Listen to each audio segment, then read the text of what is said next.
पंजाब की सियासत में उठापटक जारी। पूर्व सीएम कैप्टन अमरिंदर सिंह आज अमित शाह से कर सकते हैं मुलाकात, दिल्ली आने की खबरें। सूत्रों के मुताबिक सीएम पद से हटाए जाने के बाद से खफा हैं कैप्टन अमरिंदर सिंह। शाह से मुलाकात की संभावना पर सियासी गलियारे में सरगर्मी तेज। सूत्रों के मुताबिक अमित शाह से मुलाकात के बाद कैप्टन अमरिंदर कांग्रेस को बोल सकते हैं bye bye. Captain Amarinder Singh ने पंजाब कांग्रेस के अध्यक्ष नवजोत सिंह सिद्धू पर लगाए थे गंभीर आरोप। पाकिस्तान दौरे पर उठाए थे सवाल, जोड़ा था देश विरोधी कनेक्शन। बीजेपी ने पहली बार कैप्टन अमरिंदर के बयान को हाथों हाथ लिया था। सिद्धू पर लगे आरोपों पर जांच की मांग की थी। आज कांग्रेस में शामिल हो जाएंगे वामपंथी रहे कन्हैया कुमार। कांग्रेस में शामिल होने से पहले दिल्ली स्थित कांग्रेस दफ्तर में लगे कन्हैया के पोस्टर। गुजरात के निर्दलीय विधायक और दलित चेहरा जिग्नेश मेवाणी भी आज थामेंगे कांग्रेस का दामन। राहुल की मौजूदगी में कन्हैया और जिग्नेश की कांग्रेस में होगी एंट्री। शाम को 3:30 बजे होगी प्रेस कॉन्फ्रेंस। कन्हैया और जिग्नेश के कांग्रेसी बनने से पहले कांग्रेस में दिखा अंतर्द्वंद। मनीष तिवारी ने ट्वीट में उठाया सवाल। मनीष तिवारी ने कुमार मंगलम की थीसिस का दिया हवाला। कहा, आज फिर पढ़ी कम्युनिस्ट इन कांग्रेस किताब। जीतना ज्यादा होता है बदलाव, वो शायद उतना ही वैसा का वैसा रह जाता है। बीजेपी ने कन्हैया के कांग्रेसी होने पर कहा, टुकड़े टुकड़े गैंग और कांग्रेस का हो रहा विलय। समित पात्रा ने कहा, आतंकी अफजल को गुरु मानने वाला आज कांग्रेसी बन रहा है। जेएनयू में हुई विवादित नारेबाजी की दिलाई याद। जिनको हम टुकड़े टुकड़े गैंग कहते हैं, जिन्होंने ये स्लोगन्स दिया था, भारत तेरे टुकड़े होंगे इंशाअल्लाह इंशाअल्लाह। केंद्रीय मंत्री मुख्तार अब्बास नकवी ने कहा, टुकड़े टुकड़े गैंग से जोड़ तोड़ की कोशिशों में जुटी है कांग्रेस। जो पार्टी पूरी तरह से खुद टूट चुकी हो, तो वो टुकड़े टुकड़े गैंग को जोड़ने के जुगाड़ से जो है वो कुछ हासिल करना चाहती है। कांग्रेस नेता हार्दिक पटेल का बीजेपी पर पलटवार। बीजेपी को बताया असली टुकड़े टुकड़े गैंग।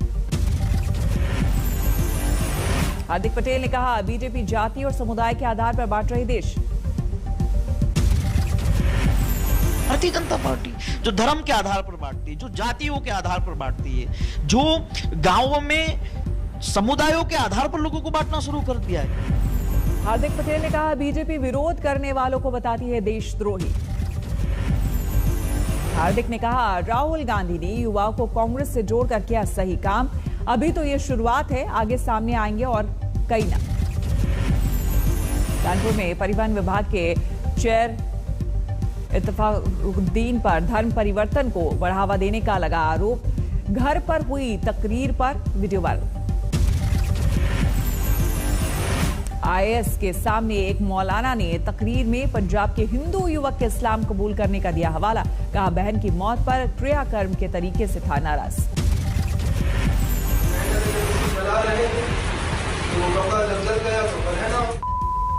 सब लोग देख रहे थे, मुझे बहुत शर्म आई, मैं वहां से निकल गया। मेरे बहन ने मालिक ने डाला कि आज तो मेरी बहन को लोग देख रहे हैं, कल मेरी बेटी की इसको भी लोग देखेंगे, मरने के बाद ये भी ऐसी चलेगी। इसी वक्त मेरे दिल में आया कि इस्लाम से अच्छा कोई भी नहीं है, मुझे कबूल कर देना चाहिए। आईएएस इफ्तिखारुद्दीन के वायरल वीडियो की जांच के लिए एसआईटी का गठन। एडिशनल डीसीपी को सौंपा गया जांच का जिम्मा। डिप्टी सीएम के शिव प्रसाद मौर्य ने कहा, होगी सख्त कार्रवाई और जांच के बाद जो होगा उसके हिसाब से कार्रवाई। जांच का विषय है, वो जांच करने दो, उस पर मुझे बोलने की कोई जरूरत नहीं है। जांच होगी, जो सच होगा सामने आएगा। यूपी में अल्पसंख्यकों के ध्रुवीकरण में जुटे अज़दुद्दीन ओवैसी को शिवसेना बीजेपी का बताया गेम प्लान। शिवसेना ने सामना में ओवैसी को बताया बीजेपी का अंगवस्त्र।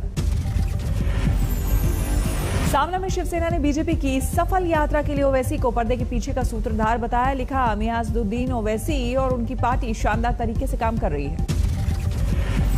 सामना ने लिखा, ओवैसी उस दिन देश के नेता बन जाएंगे जिस दिन उनके अंदर ये कहने की हिम्मत आ जाएगी कि मुसलमान इस देश के नागरिक हैं और उन्हें देश के संविधान का पालन करते हुए अपना रास्ता बनाना चाहिए।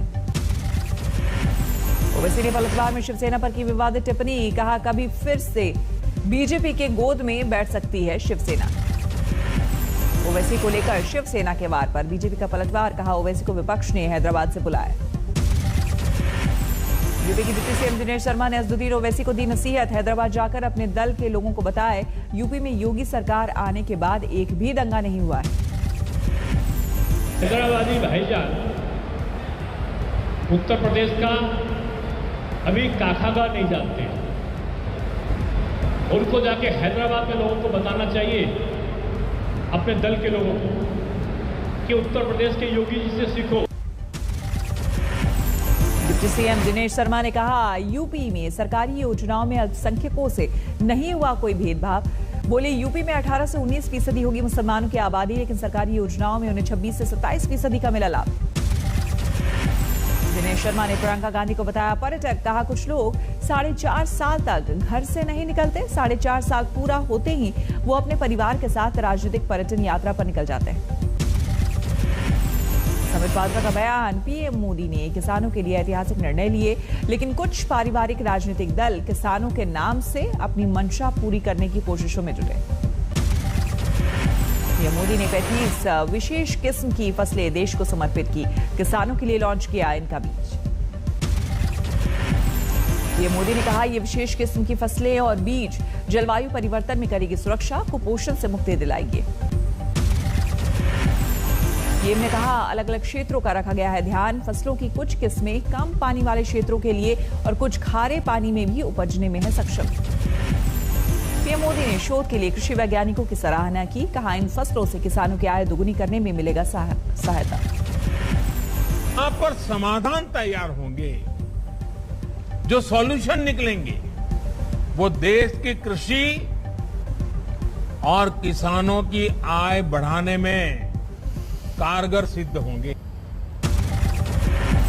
पश्चिम बंगाल के भवानीपुर हिंसा पर बड़ा बवाल, राज्य सरकार ने चुनाव आयोग को सौंपे सबूत।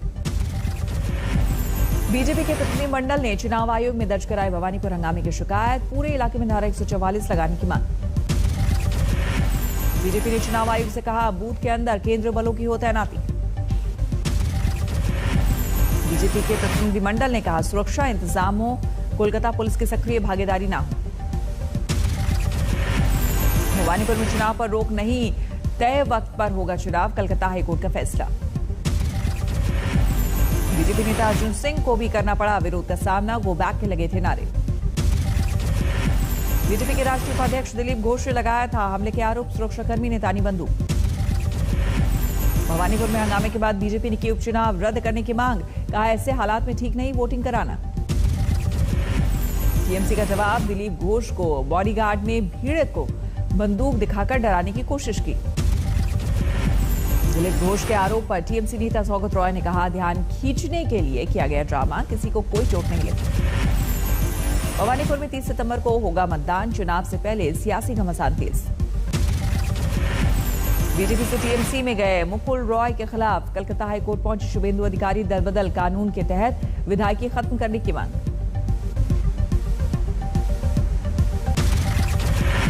गोवा के पूर्व सीएम लुइजिनो फ्लेरियो टीएमसी में हो सकते हैं शामिल, ममता कांग्रेस के समर्थन का किया था ऐलान।